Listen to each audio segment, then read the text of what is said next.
Next on the agenda, ladies and gentlemen, is a highly respected leadership and career success coach with almost 30 years of experience as a strategic business leader with a strong background spanning various industry verticals such as multidisciplinary engineering, information technology, hospitality, financial services.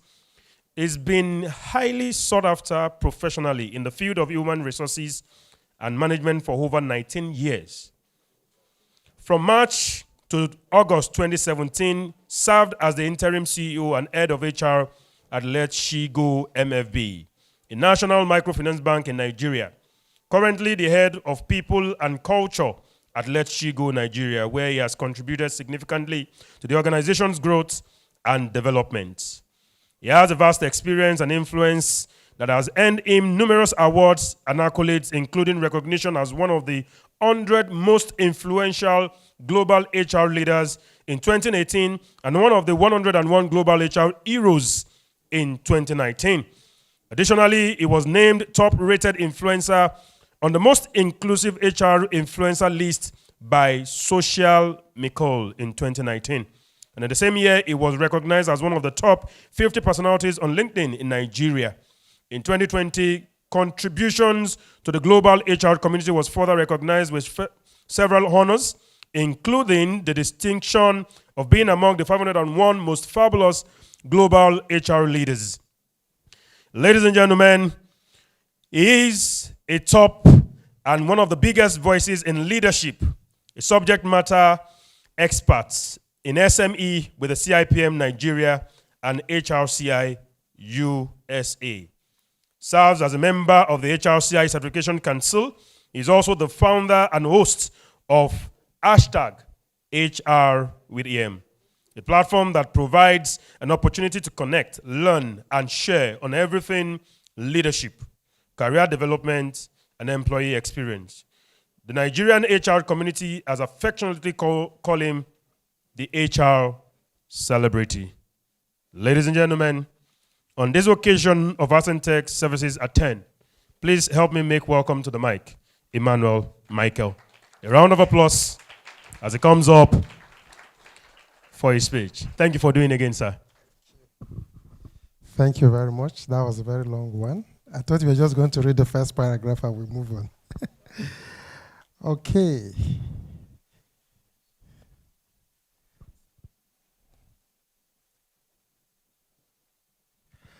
Okay, so good afternoon, everyone. Thank you, Ascentech, for the opportunity to share with us. So I'm just going to follow suit with what YF has shared. He has mentioned a bit about ChatGPT.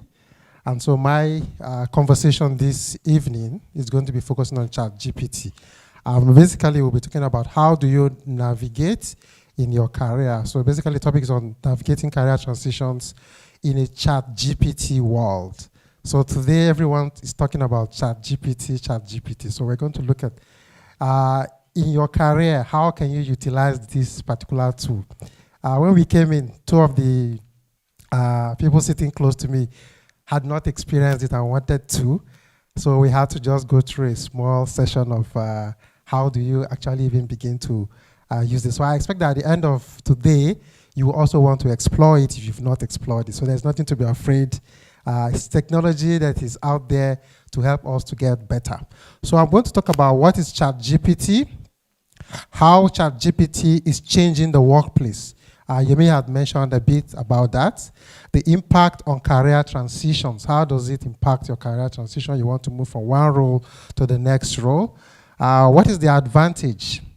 And then we'll look at the limitations. Yes, it has advantage, but it also has limitations. And for those of us who have used it, you know that as soon as you sign on that very first page, you will see some of the limitations. It can't do everything for you. It can do some, but it can also do wonderful things. How do you then incorporate ChatGPT into your career transition? Let's say, for instance, you want to change role. How can ChatGPT help you to get that done? Then there are some ethical considerations. You know, you provide data. What sort of data do you share with this device? Is a public utility, is a public engine or machine or whatever you want to call it. So is it appropriate for you to just share everything with this particular OpenAI, and then we'll then conclude. Okay, so what is ChatGPT? So OpenAI, the guys who created ChatGPT, said it's a large language model. And being a large language model, what they are trying to let us know is that you engage and interact with it like the way you interact with the person sitting next to you. Okay? You can then ask a question. You can introduce yourself and say, this is who you are, and then ask a question. And the system will respond to you, just exactly like your fellow human being would respond to you. And some other thing that it does is that, in organizations where you have customer service people, it can actually serve as the customer service person. But it therefore means that the system will have been trained enough to know exactly how to respond to those challenges. And then if you can also use it for content creation. Say, for instance, you have a memo you want to write. Yemi talked about a poem that was written about Lagos that was almost 100% or 90% accurate about the area. So you can use it for that. Maybe you have a presentation or a memo. Some people have even used it for their academic essays. But you also need to check to be sure that you are getting the right data. So the GPT, you then ask, what exactly is this GPT? The GPT stands for Generative Pre-trained Transformer, which refers to how ChatGPT processes requests and formulates responses. So it doesn't just know everything on its own. First, it needs to be trained. And after this training, what then happens? It begins to learn on its own, begin to aggregate all the information that is available, and now it's able to predict and do something more for you. Okay, so that's what ChatGPT is all about. In the workplace, how is it changing the workplace? So there are three major areas where it impacts the workplace. The first one I've talked about, it can serve as your customer service person. So you have chatbots. Even on your phones, sometimes we have these WhatsApp chatbots. It's a form of this ChatGPT. And for those who have integrated properly with ChatGPT, it can provide solutions to your customers when they have a challenge, they ask questions. It will be interacting with the person. So if you have it on your phone and you begin to interact, you ask a question, okay? It provides you an answer. You can actually ask a follow-up question. And then sometimes, even if it goes wrong and you tell it that, okay, what you've given to me is a wrong answer, the system is intelligent enough to even apologize to you for providing you a wrong information. So your tasks, if there are mundane tasks that you carry out in the office, you can automate those tasks, those repetitive tasks. Say, for instance, in the office, just like you maybe have the HR department, you have a policy document, and people are always asking what is in this policy, what is in that policy. Instead of each time someone makes an inquiry about the policy, you have to go and pick up the policy to check it. The system can automatically provide a response. Then predictive analytics.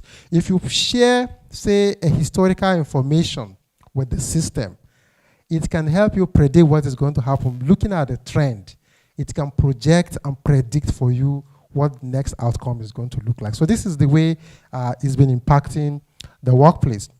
Now for your career transition, what is the impact on your career? So the first one there I put in is career advice and guidance. Yemi talked about if you're an HR person and you are not in tune with what is going on, you might actually lose your job.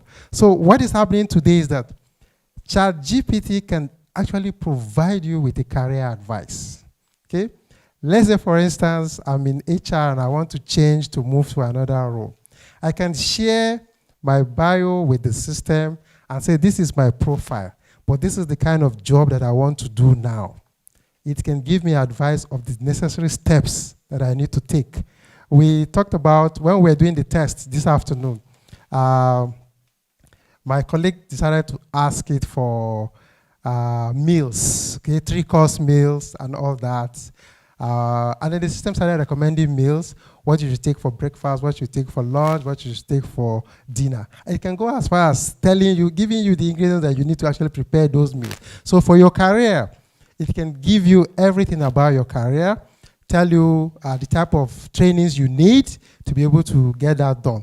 The other thing it can also do for you is that when you want to attend an interview, you have the job profile, you want to sometimes you hire a coach that is going to coach you on how to succeed at an interview. The system can do that for you. Provide a job profile, and then provide your experience, your own personal profile, and then ask the ChatGPT machine to become the interviewer and ask you questions. And most times, it will provide you a series of questions that you will expect at that particular interview. And you then provide an answer. It asks you the question, you provide an answer. If your answer is not good enough, the system is able to tell you that your answer is not good enough. Or you don't even know how to answer such a question. The system can guide you. Sometimes people say, if I'm asked a salary question, how do I answer? It can actually guide you on how to negotiate. Even your job offers, the contents of your job offer, you can share with the system, and then it will help you find out areas where you think maybe those policies or those clauses are not favorable to you. It can help you with all that. What are the advantages? This is available 24/7. So if you have maybe a counselor, the counselor might not be there 24/7. So even if it's at midnight that you wake up and you want an advice, you can talk to the system, okay? It can provide you personalized guidance based on your unique situation. So if you find yourself in a unique situation, you just need to provide some base information and say, this is who I am, this is exactly what I'm looking for. So after giving that base information, then you begin to ask your question. And sometimes when you provide that base information, the system will acknowledge that that base information and then ask you, what next do you want them to do for you? As you provide that information, at the end of the day, if you thank the system for providing the information, the system will respond to you as if you're talking one-on-one with someone. It's also unbiased. So far, it's unbiased, which can help to eliminate unconscious bias in the hiring process. So if you use it, say, in the hiring process, because it doesn't know whether you are from my particular tribe or somebody who is close to me, it treats every person the same. It treats every person the same. So that's one thing that the system does. My slide is off. Okay, so limitations. Number one, it's still a machine, so it needs to be trained. Okay? It's not a human being. So we're still smarter. So you still need people to provide information for it to be able to do its job well. Okay? It's because it's a machine, it may not be able to provide you that same empathy. Yes, it might empathize with you. When you share your situation, it will empathize with you, but not exactly the way a human would empathize with you. Then it may not also be able to take into account certain factors such as cultural differences, personal preferences. You need to explain those things to the system before you can take that into account. Now, how do you incorporate it into your career transition? It can be integrated into your existing HR system. So if you have an HR system, like in my organization, we have the employee self-service system. And so if you have any queries, questions you want to ask, let's say you are using the employee self-service system, it's not that interactive. If you integrate ChatGPT into it, it can be interactive. So let's say you provide an information and you didn't provide the right information, the system can prompt you that you didn't provide information. This is the kind of information that is expecting. And then you can ask a question to give you that answer. It can also be used in conjunction with human advisors, okay, to provide more comprehensive career transition program. So instead of always having a human being attend to you, because you just have one HR person in that particular office, and there are several of you who want to seek attention or get the attention of that person to say, okay, this is the challenge I'm having in my career. I need to know what I need to do next. You can actually use the system first, and then based on the feedback that you get, you can then touch base with the human who is in that particular office. So this is something that it can do and how organizations can incorporate it in their system. What are the ethical considerations? Number one, for companies who are using ChatGPT, there is need for you to actually disclose that you're using it, okay? So let the people know that you have this, and then the information can be out there. So if you provide some very high level security information to the system, you might might find itself out there. So there's need for you to disclose that you are using that. And then for individuals, before you feed their data into the system, make sure you get consent of the people for them to know that, yes, you will be feeding their data into this particular system. Then companies also need to ensure that they are not just using ChatGPT to replace humans, okay? Don't say because you have ChatGPT, so we don't need that HR person. There are certain things that require some human touch. And so don't put the machine there and now say, okay, we take out everybody in the system. Use it as a tool. I think Amy says that it should enable you to become better and not that it should replace you completely. Okay, in conclusion, so what should we be doing? I think the question we need to ask ourselves is, how can ChatGPT be used to enhance our career transition program? So if you've never used it, I encourage you to sign up or sign in and then begin to explore it and see how it can help you with your career transition. That's all that I have for us. Thank you very much.